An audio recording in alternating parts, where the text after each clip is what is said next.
안녕하십니까. 최근민 선교사입니다. 선교사가 쓰는 선교학 개론 여러분 들어보셨습니까? 일반적으로 선교학 개론은 선교학 교수님들이나 선교학을 공부하신 선교학자들이 주로 선교학 개론을 강의를 합니다. 저는 현직 선교사로서 선교지에서 경험한 이런 경험들과 또 선교의 이론들을 같이 생각하면서 나름대로 선교사가 쓰는 선교학 개론을 오늘부터 진행해 보고자 합니다. 첫 번째 제1강으로 선교의 역사입니다. 먼저 선교의 정의에 대해서 살펴볼까요? 선교란 무엇일까요? 선교는 하나님의 특별한 사명을 받고 부르심을 받은 개인이나 혹은 단체가 협력하여 사명을 이루어가는 것을 말합니다. 그러면 사명은 무엇일까요? 사명은 라틴어로 미시오라는 뜻입니다. 보내다의 의미가 있고요. 헬라어인 아플스톨로스는 보냄받은 자라는 뜻으로 신약 성경에 나와 있는 사도와 동일한 단어입니다. 그래서 예전에는 선교사는 나가면 뼈를 묻어야 돼 이런 얘기를 하는데, 사실 성경적 선교사의 개념은 선교지에 뼈를 묻는 사람이 아니라 하나님께서 보내신 선교의 사명을 이루고 사실은 그 존재가 사라지는 그런 사도와 같은 역할을 하는 것이 선교사입니다. 바로 선교사는 이 미션을 받은 사람, 즉 특별한 목적을 위해 부르심을 받은 사람을 말합니다. 일반적으로 복음을 들고 세계 각처에 나가서 복음을 전하고 있는 선교사들을 말합니다. 오늘은 첫 번째 시간으로 선교의 역사를 알아보는 시간입니다. 선교의 역사는 하나님의 손에 있습니다. 성경에 나오는 선교를 한 선교학자이자 그리고 선교학 교수님이신, 현재는 아시아연합신학대학교 선교학 강의를 하시며 또 본 대학원에서 또 총장님을 맡고 계신 정흥호 총장님께서 이와 같이 설명을 하십니다.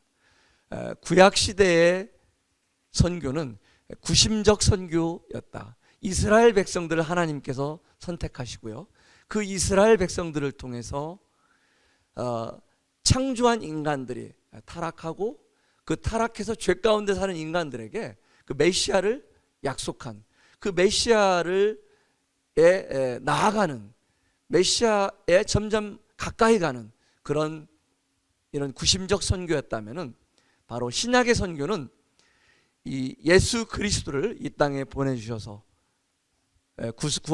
구원자로서 약속을 성취하게 하시고 그 복음을 이루시고 누구든지 예수 그리스도의 보혈을 통해서 구원받는 이 놀라운 생명의 복음을 이제 모든 만 백성에게 전하는, 그래서 원심적 선교라고 표현을 하고 있습니다.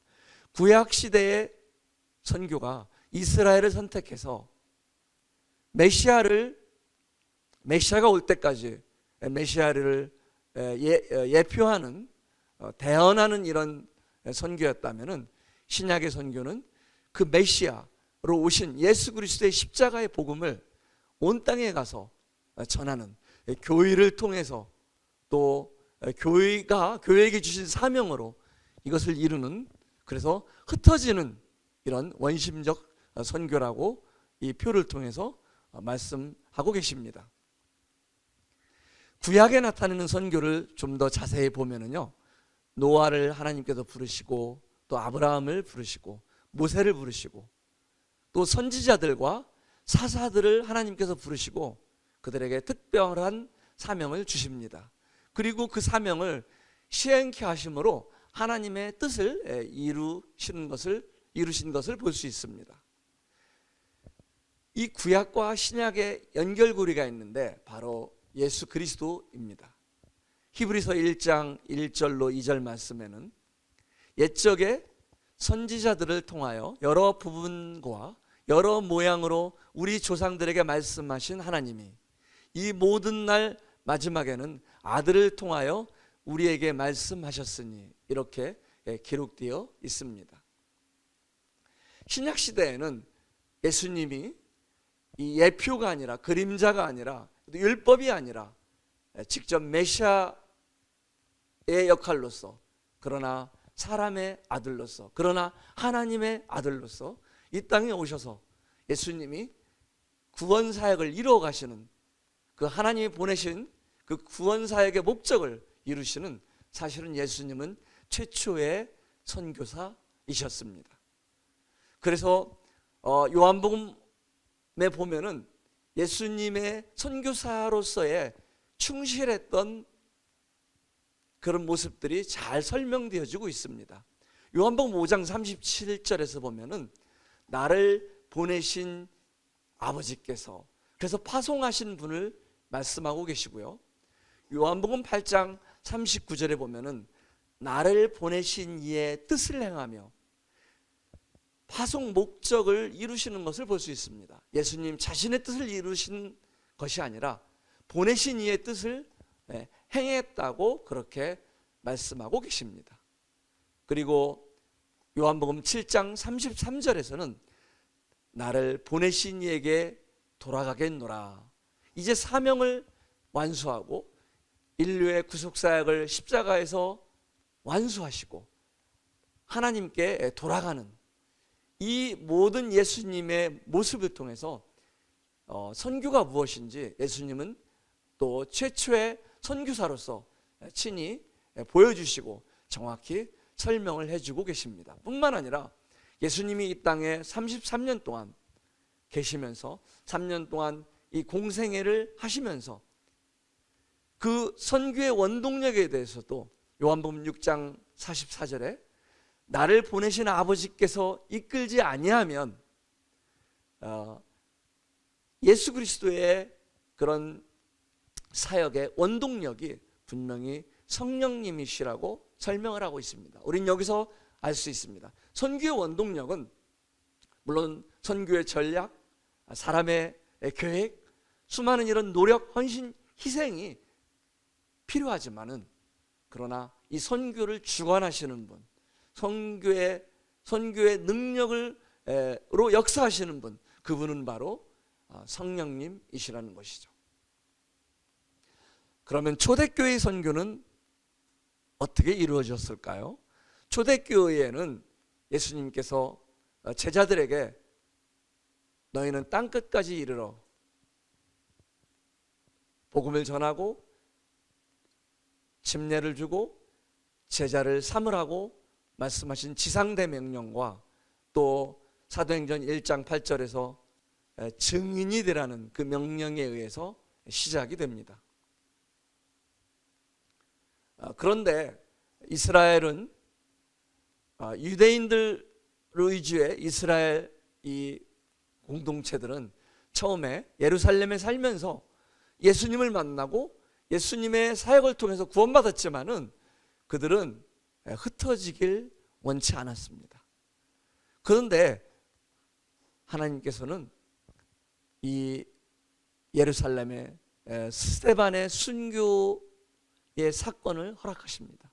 이 스데반의 순교를 통해서 예루살렘에 있던 성도들은 또 교인은 두려워했고 끝내는 예루살렘에서 여러 유대와 사마리아 땅끝으로 흩어지게 됩니다. 이런 사건을 통해서 이제 안디옥 교회가 생기고 여러 지역에서 복음을 전하게 됩니다. 그리고 AD 70년에는 예루살렘이 함락되게 됩니다. 만약 예루살렘이 함락되지 않았다면은 기독교의 복음은 예루살렘에만 머물렀을 것입니다. 어쩌면 이스라엘 종교로서만 그곳에 있었을 것입니다. 지상대 명령에도 불구하고 땅끝까지 이르러 내 증인이 되라는 하나님의 명령에도 불구하고 복음은 예루살렘에 머물 수밖에 없었습니다.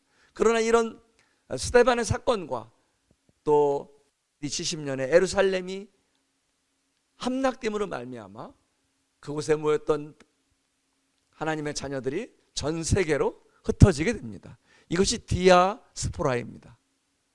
또 로마 네로 황제 시대부터 4세기 초 이 디오클레티아누스 황제까지 많은 기독교인들이 핍박을 받게 되는데, 이 핍박을 통해서 기독교는 더욱 확산이 되고요, 또 증거를 계속해서 하게 됩니다.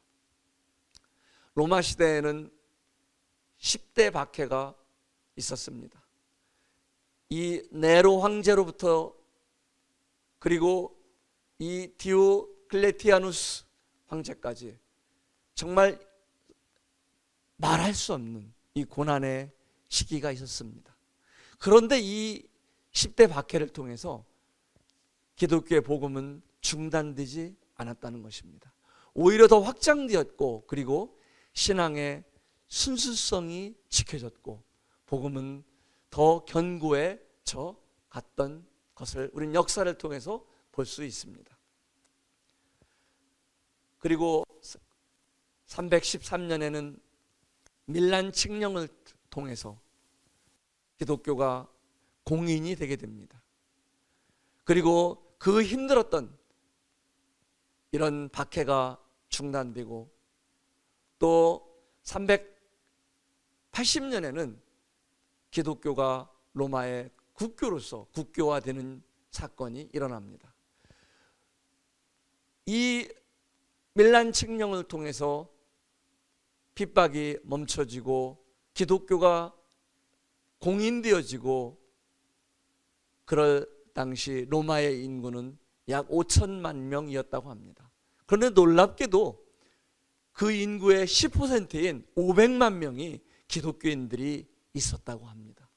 그 핍박 속에서도 복음이 중단되지 않았고 수많은 기독교인들이 일어난 것입니다. 그런데 이 로마의 국교로서 기독교가 공인된 이후에 더 이상 핍박이 멈췄을 때, 이 500만이었던 로마 인구의 10%였던 기독교 인구는 1500만 명으로 무려 3배가 급속도로 증가됩니다. 그런데 이것은 기쁜 소식이 아니었습니다. 바로 이 핍박이 멈춰지자 이런 기독교인의 폭발적인 증가는 중세 교회의 타락의 시발점이 되었습니다. 교회는 타락되기 시작되었고 각종 이단들은 증가되기 시작했습니다. 그래서 니케아 종교회의를 통해서 325년에 이 삼위일체의 교리가 정립되고, 또 451년에는 이런 칼케톤 종교회의를 통해서 그리스도의 인성과 신성의 중요한 교리가 정립되는 이런 사건이 또 있었던 것입니다. 우리는 지금 선교의 역사를 보고 있습니다. 어떻게 선교의 역사를 통해서 기독교가 확장되었는지, 어떻게 하느님 나라가 확정되었는지, 어떻게 복음이 확장되었는지. 그런데 이 역사를 통해서 보면은 하나님께서 먼저 복음의 확장을 준비하고 계신 것을 볼 수 있습니다. 이것은 로마가 이 노란색 외에 그 분홍색으로 보이는 나라들은 로마가 통치하던 로마 제국들입니다.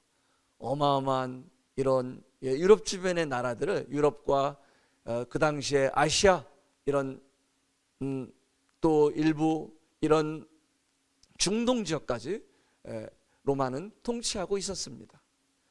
로마 제국의 통일과 이 평화, 그때를 팍스 로마나라고 말하고 있습니다. 그런 로마 제국의 통일과 평화는 단순히 로마 제국을 위한 것만이 아니었습니다. 이런 로마 제국의 통일을 통해서 이런 부족 국가들이 무너지게 되고 그들이 갖고 있던 이런 지역 신들이 다 무너지고 이제 기독교의 복음을 받아들이기 용이한 이런 환경으로 준비될 수 있는 기초가 되었던 것입니다. 두 번째로는 이런 로마 제국의 통일과 평화 기간을 통해서 언어가 통일됐다는 것입니다.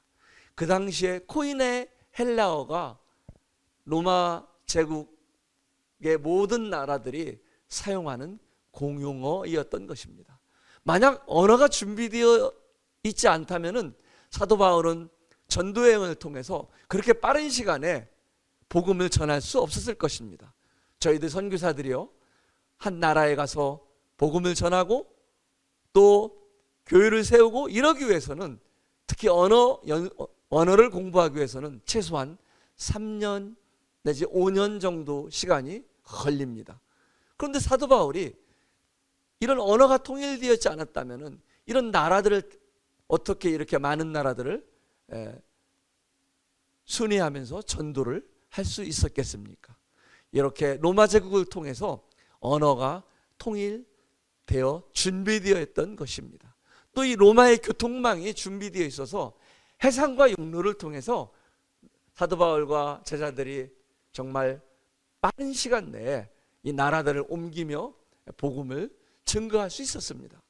뿐만 아니라 로마가 통치하는 제국들에는 예루살렘에서 핍박이 왔을 때, 그리고 이제 그들이 그 AD 70년에 예루살렘이 멸망받았을 때 각 도처로 흩어진 디아스포라 유대인들이 로마 제국에 살고 있었습니다. 그들은 비록 로마 제국에 살고 있었지만은 메시아를 기다리고 있는 신앙을 갖고 있었습니다. 그래서 사도 바울이 전하는 복음이 예수 그분이 메시아구나, 그렇게 쉽게 복음을 받아들일 수 있었던 것입니다. 로마의 도로망은 놀랍게도 발전되어 있는 것을 볼 수 있습니다. 이 로마의 이 도로는요, 오늘날에도 유지될 수 있도록, 오늘날도 그대로 보존될 수 있도록 오늘날까지 이렇게 튼튼하게 견고하게 만들어졌는데요, 저렇게 3층 구조로 만들어져서 마차가 그 당시에 충분히 이동할 수 있는 거리에 이런 길이 도로였다고 합니다. 참으로 놀라운 일이 아닐 수 없습니다.